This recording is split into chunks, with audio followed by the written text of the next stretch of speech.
Puji Tuhan, haleluya. Ini adalah hari ke-50, hari pencurahan Roh Kudus. Dan tidak kebetulan kalau tema melawan takdir itu yang saya sampaikan kepada saudara hari ini, karena ketika Roh Kudus ada atasmu, maka ada yang tidak mungkin. Semua pasti mungkin jika Roh Kudus menguasai orang-orang yang percaya. Kita buka kitab Kejadian pasalnya yang ke-27. Kejadian pasalnya 27.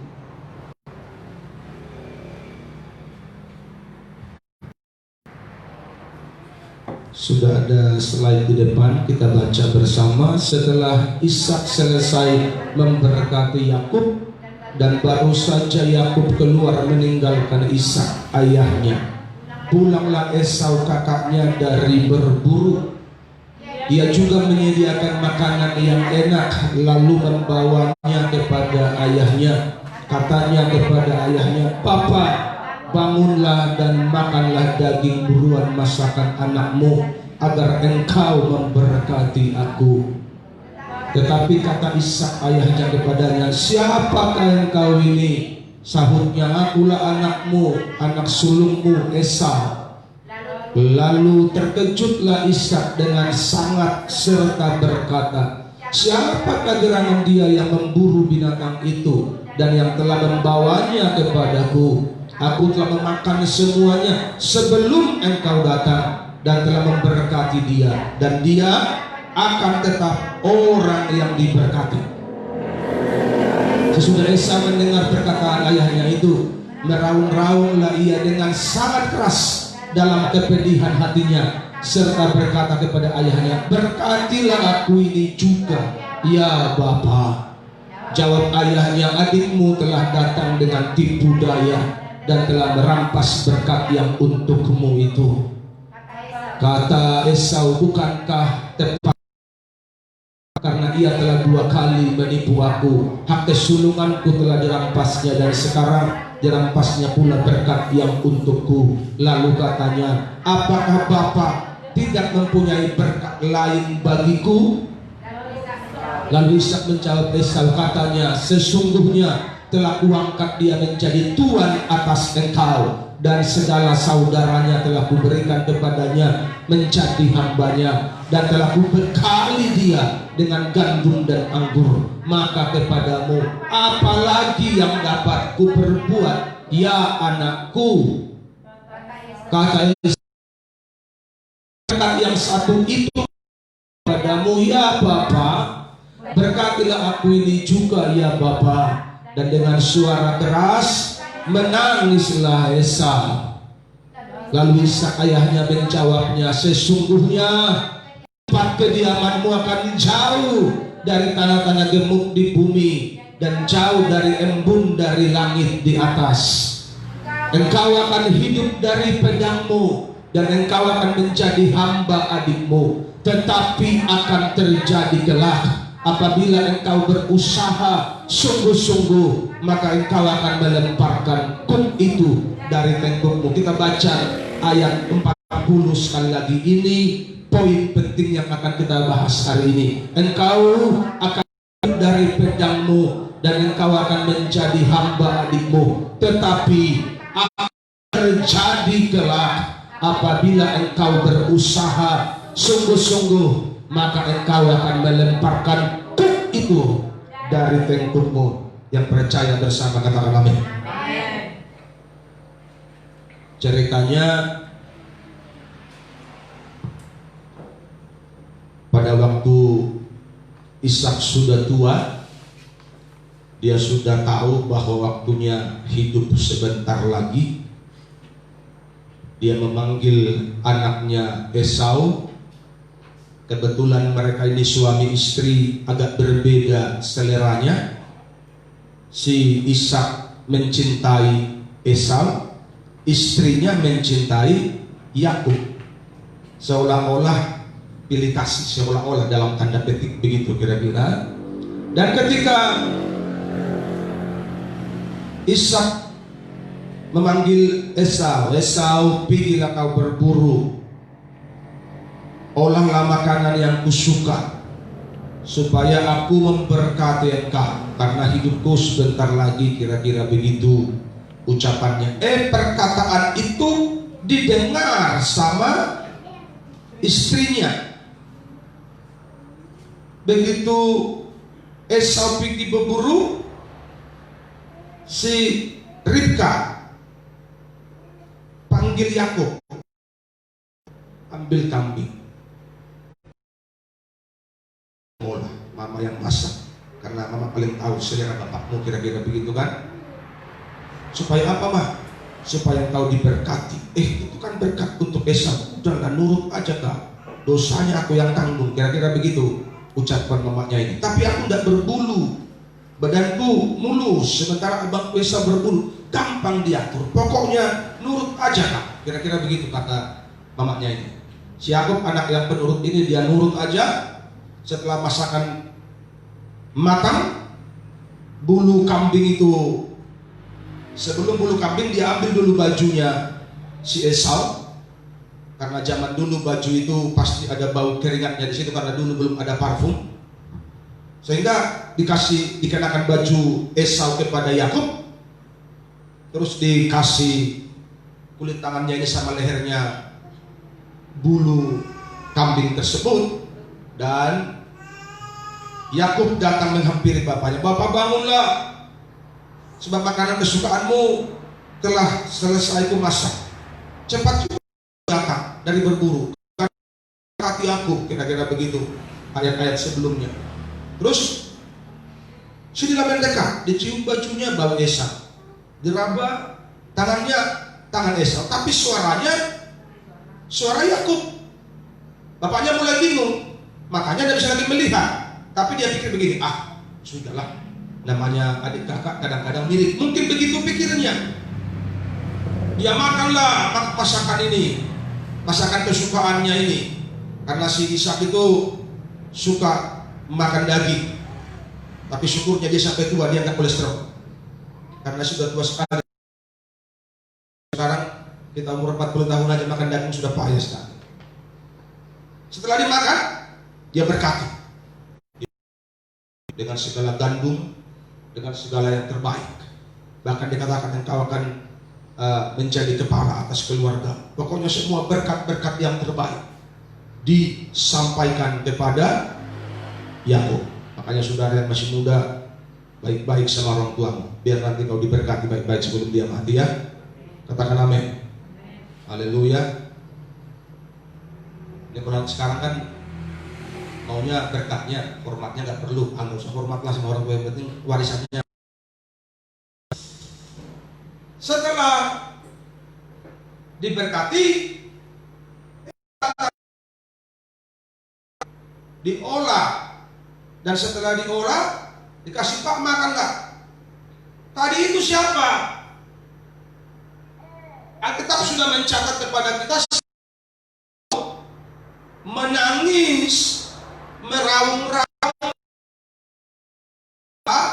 kehilangan berkat khusus. Bapaknya akan berikan kepadanya. Dia masih bertanya, "Bapak, sudah nggak ada kah berkat yang lain samaku?" Ishak bilang, "Nggak ada lagi, sudah komplit ku kasih, beri." Dia akan menjadi tetap, dia akan menjadi orang yang tetap akan diberkati. Ayat 39 dikatakan di situ, setelah Esau memaksa bapaknya, berkati aku lagi. Apa kata bapaknya kepadanya berkatnya? "Sesungguhnya engkau akan jauh dari tanah-tanah gemuk di bumi." Artinya engkau akan mengolah tanah gersang, tanah liat, tanah berbatu-batu, tanah yang tidak menghasilkan. Bahkan dikatakan ayat 40, engkau akan makan dari pedangmu. Kalau ditarik kepada kehidupan hari ini, engkau akan menjadi penggaji harian. Nasinari manogok muma ala muborngin. Kira-kira begitulah kalau dikontekskan kepada kehidupan orang hari ini. Engkau akan kerja mati-matian, berhoi-hoi hanya untuk bisa makan dan minum saja. Boro-boro mikirin tabungan, boro-boro mikirin masa depan. Bisa hidup hari ini saja. Kau sudah cukup. Begitu mungkin maksud daripada perkataan Isa. Engkau akan hidup dari dahulu. Artinya mau orang menggaji ho dan mangan. Kalau kau tidak bekerja hari ini, kau tidak makan nanti malam. Karena berkat yang terbaik sudah dialihkan kepada adikmu. Makanya firman Tuhan hari ini saya beri tema melawan takdir. Apa yang perlu dibuat? Bagaimana cara? Cara melawan takdir itu ada pada ayat 40 tadi, berusaha sungguh-sungguh.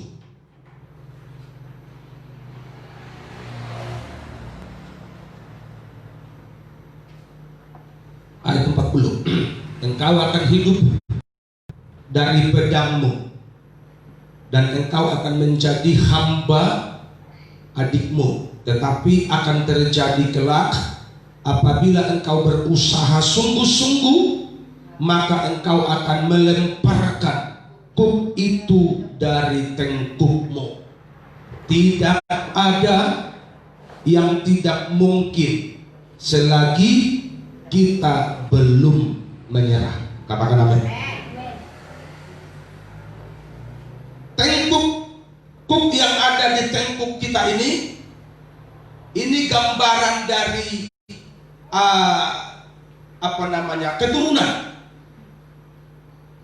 keturunan. Karena banyak orang berpikir kalau opungku miskin, aku jadi orang kaya.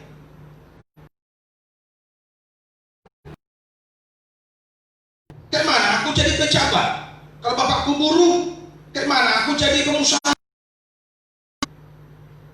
Itu yang banyak tertanam di hati dan pikiran banyak orang hari ini, sehingga tanpa sadar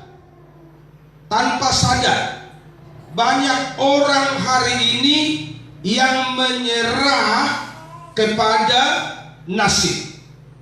Kalau sudah begini apa mau dibuat? Padahal umurnya baru 20 tahun. Pokoknya apa yang mau dibuat sudahlah, sabar aja lah. Padahal kata sabar itu sebenarnya hanya sekedar kata penghiburan. Jauh di lubuk hatinya dia sudah menyerah kepada keadaan, dia sudah menyerah kepada nasib. Dan orang kalau sudah menyerah kepada nasib, yakinlah sampai mati dia akan tetap miskin. Haleluya. Jadi apa yang perlu dibuat? Berusaha sungguh-sungguh. Artinya jangan pernah ada kamus menyerah dalam hidup kita. Kuk yang ada pada tengkuk kita masing-masing yang adalah kiasan dari takdir, kiasan dari nasib. Gambaran kemiskinan ini mau kita lemparkan atau tetap kita pikul sampai mati, bukan tergantung Tuhan, tergantung kita masing-masing. Haleluya.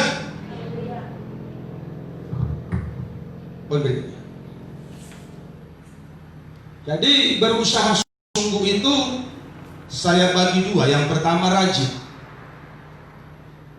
Amsal 10 ayat 4, tangan yang lamban membuat miskin, tetapi tangan yang rajin menjadikan kaya. Yang mau kaya angkat tangan. Jangan bilang saya sudah tua. Tidak ada kamu tua. Selagi kita masih bernapas, masih ada peluang untuk kita menjadi kaya. Saya teologi kemakmuran, tapi Alkitab yang bilang. Jadi kalau Alkitab yang bilang, kita hanya menurut saja. Betul apa salah? Haleluya. Tangan yang rajin menjadikan kaya. Di kampung kami ada toke jagung. Dia memulai rumah tangga dari kere, mengontrak, tapi dia orang yang sangat rajin bekerja. Dia kerjakan segala-galanya, semua dia kerjakan. Sampai terakhir dia menjadi toke jagung, menjemur jagung. Dan sekarang dia sudah punya rumah, beberapa rumah, bukan satu rumah, beberapa rumah. Dia punya mobil, anaknya semua sarjana. Padahal kalau nggak salah dia cuma tamat kelas 3 atau kelas 4 SD. Kelas 3 SD. Tapi di situ juga ada orang miskin sampai tua. Mulai dari menikah, tinggal di rumah mertua, istri kerja gajian ke ladang orang, kode tua di warung main catur, goyang-goyang kaki sambil nyanyi-nyanyi, sampai tua tidak ada simpanan. Rumah mertua yang ditempati sudah mau roboh. Tiba-tiba anak sudah tamat SMA, merantau semua. Anak SMA pun karena perjuangan ibunya, anaknya merantau semua. Begitu anaknya merantau di sana, ketemu jodoh.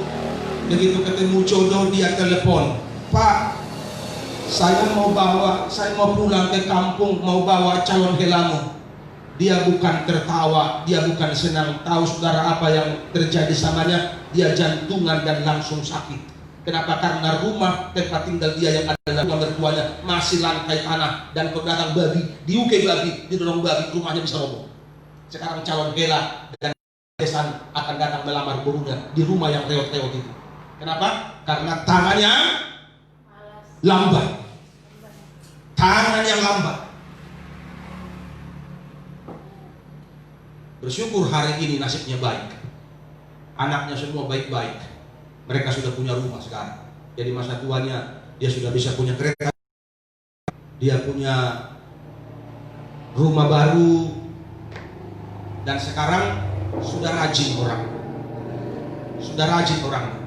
Jadi setelah itu keluarganya ini, kliennya ini sudah bingung apalah mau dibuat caranya mensok terapi keluarga ini supaya bangkit, begitu kira-kira. Karena nggak bangkit, tiba-tiba dikirim lainnya lah batu padas ke depan rumah ini. Alasannya mau membangun. Berarti kan kalau mau membangun kan rumah ini kan harus dibongkar karena rumah ini sudah tua. Ternyata mereka salah strategi. Yang jantungan bukan bapak ini, ibunya yang jantungan, yang adalah saudara dari si lainnya ini. Jadi si ibu ini yang sakit 3 bulan, nggak bisa bangun karena berpikir tinggal di mana anak kami, sampai sakit separah itu. Karena punya suami yang baik hati dan kurang tanggung jawab.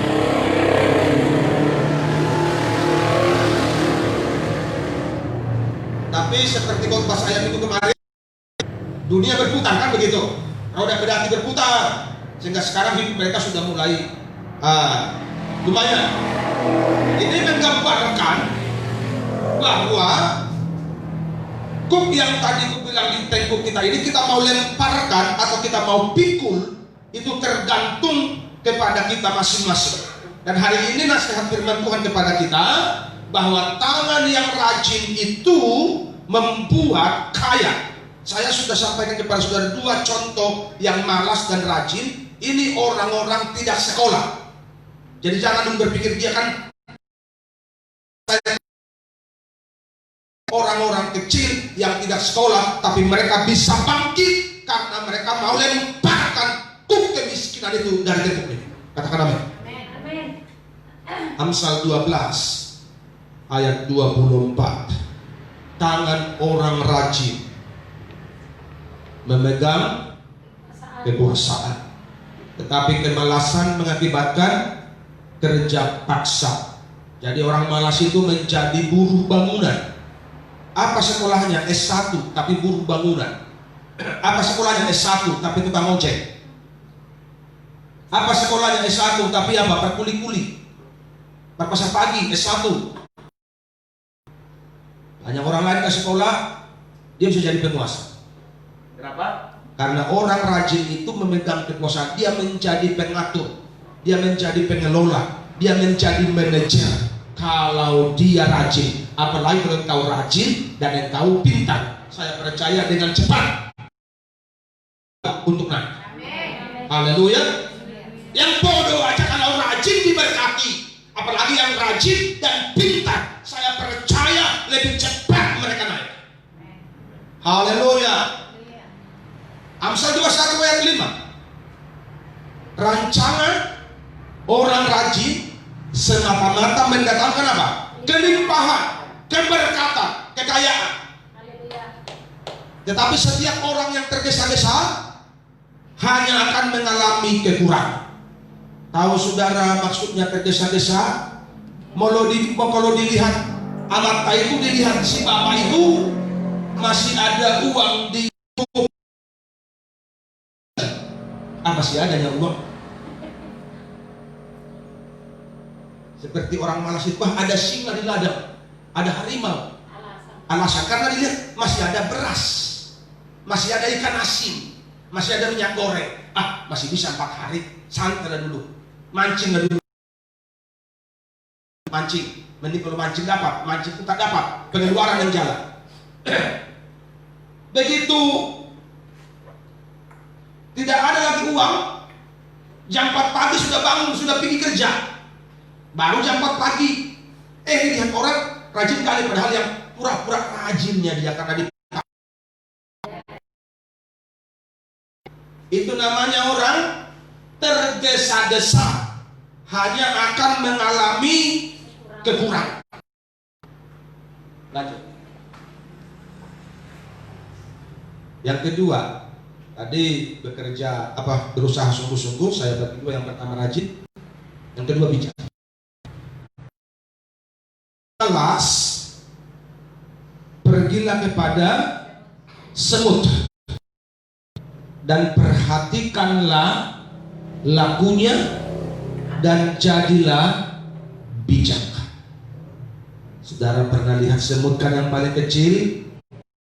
Saya suka memperhatikan semut itu.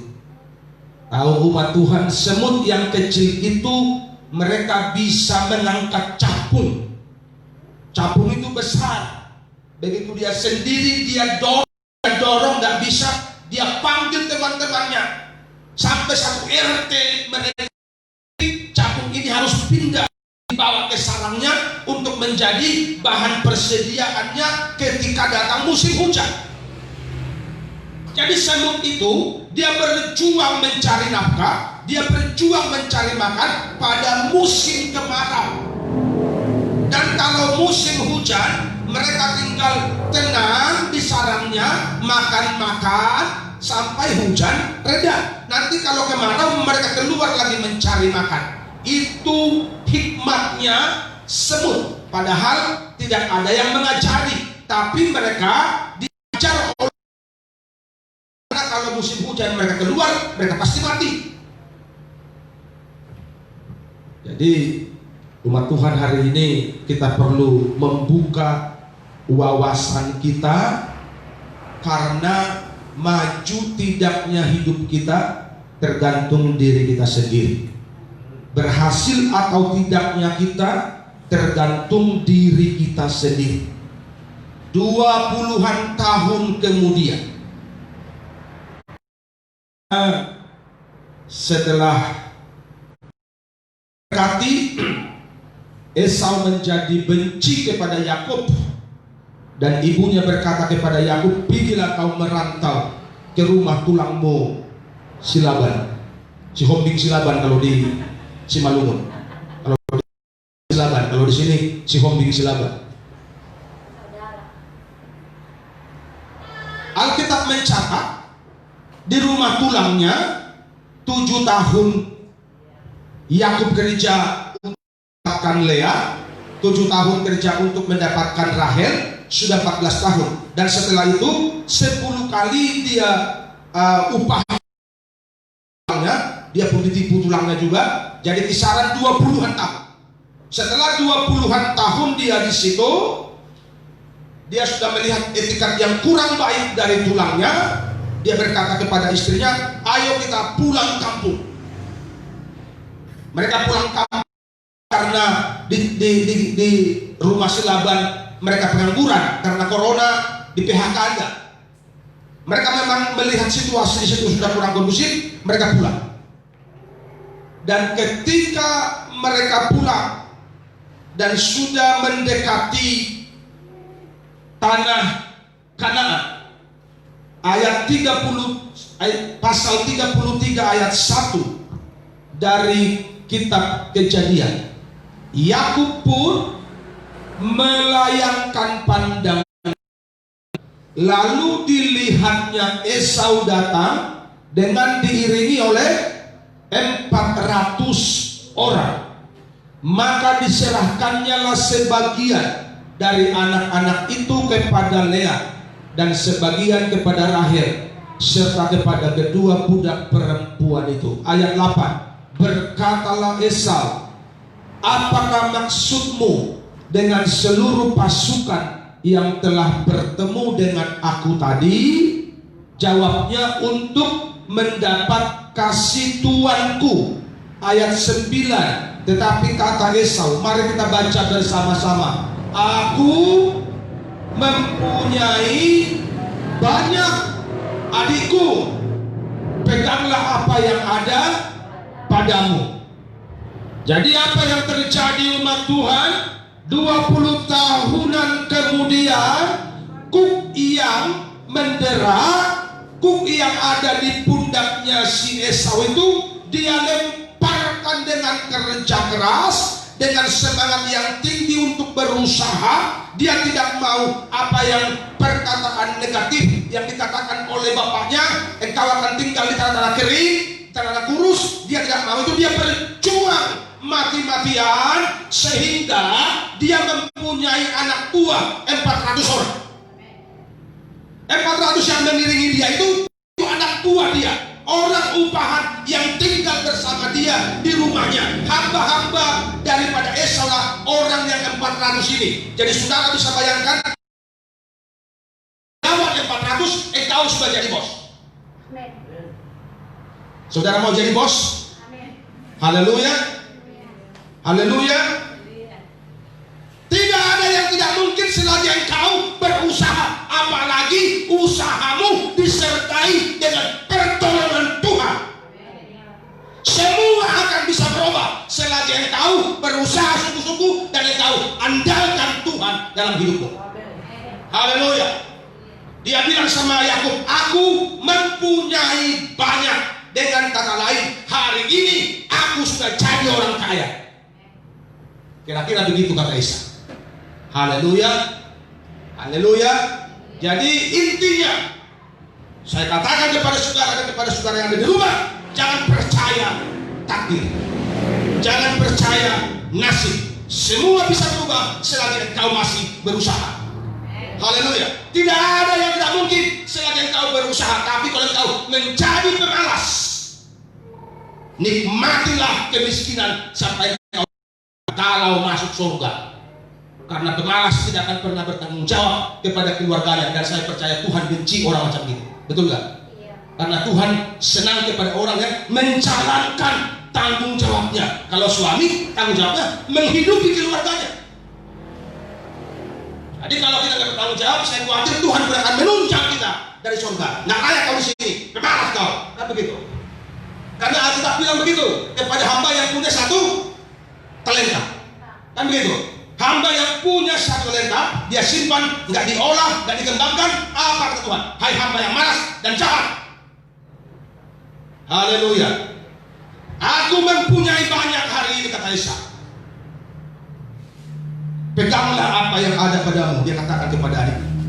Jadi lemparkan kuk itu dari tengkukmu dengan apa?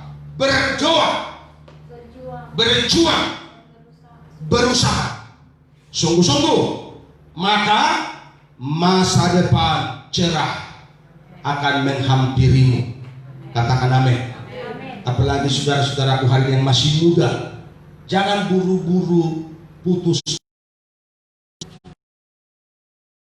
pada keadaan. Cuman dua kuncinya. engkau berusaha dan engkau dekat Tuhan. Kalau engkau berusaha dan engkau jauh dari Tuhan, maka usahamu menjadi sia-sia.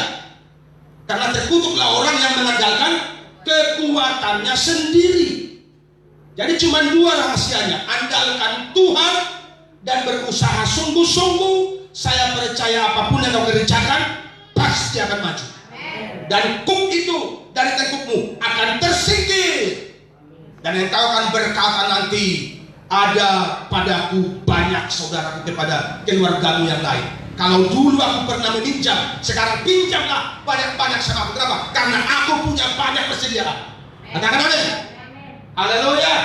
Kalau dulu aku kere, sekarang kasku, rekeningku penuh. Kenapa? Karena aku diberkati Tuhan. Haleluya. Jadi tidak ada yang tidak mungkin di dalam Tuhan Yesus. Haleluya. Takdir dan nasib itu hanya berlaku bagi orang-orang yang tidak percaya.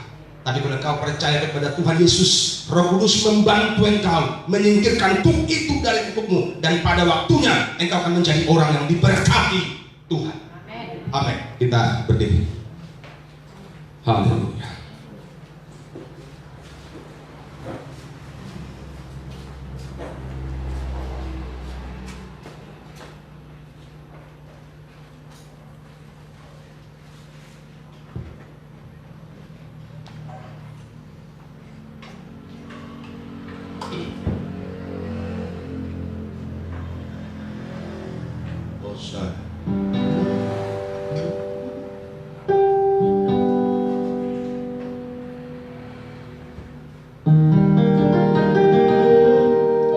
Engkaulah sumber kekuatan hatiku, tempat persembunyianku. Engkau penolong di saat susahku, tempat perlindunganku. Kau menara dan perisai hidupku. Engkaulah sumber kekuatan hatiku, tempat persembunyianku. Engkau penolong di saat susahku, tempat perlindunganku. Kau menara dan perisai hidupku. Tidak ada yang tidak mungkin bagi orang yang percaya. Bahkan takdir dan nasib pun akan tersingkir dengan sendirinya, dengan kesungguhanmu kepada Tuhan dan usahamu yang sungguh-sungguh. Sebab itu mendekatlah kepada Tuhan, lebih lagi mendekat kepada Tuhan. Umat Tuhan yang ada di rumah, dengar baik-baik. Hanya dengan mengandalkan Tuhan dan berusaha sungguh-sungguh, keadaanmu, ekonomimu, kehidupanmu bisa diubahkan Tuhan. Mendekat kepada Tuhan, lebih serius, lebih sungguh mengiring dan mengandalkan Tuhan dalam kehidupanmu sehari-hari, supaya kebaikan dan kemurahan Tuhan mengikuti engkau seumur hidupmu. Tuhan memberkati kami semua hari ini dengan kebaikan Tuhan. Tuhan memberkati umat Tuhan yang ada di rumah dengan kemurahan dan kebaikan Tuhan. Kasih karunia-Mu melimpah-limpah bagi setiap orang yang mengasihi Engkau dimanapun mereka berada hari ini. Sebab tidak akan berkekurangan orang-orang yang mengasihi Tuhan. Sebab Tuhan terlalu banyak cara, Tuhan mempunyai terlalu banyak jalan untuk menolong dan memberkati kami. Terima kasih Bapa, kami bangga punya Bapa yang ajaib, punya Bapa yang hidup, punya Bapa yang berkuasa, yang kasih karunia-Nya selalu baru setiap hari. dalam kehidupan kami. Lindungi dan pelihara kami memasuki dimensi baru, memasuki kehidupan new normal ini. Kami akan terus beraktivitas dengan tetap menjaga jarak. Tuhanlah perlindungan kami, Tuhanlah tempat persembunyian kami, Tuhanlah gunung batu kami. Darah-Mu terus memproteksi. Ada malaikat Tuhan yang bergema di sekeliling kami, menjauhkan kami dari segala virus-virus apapun, hingga kami sehat sampai kami berjumpa nanti dengan Tuhan. Terima kasih Abba Bapa, besar kasih setia-Mu dalam kehidupan kami. Haleluya. Amin. Silakan duduk umat Tuhan.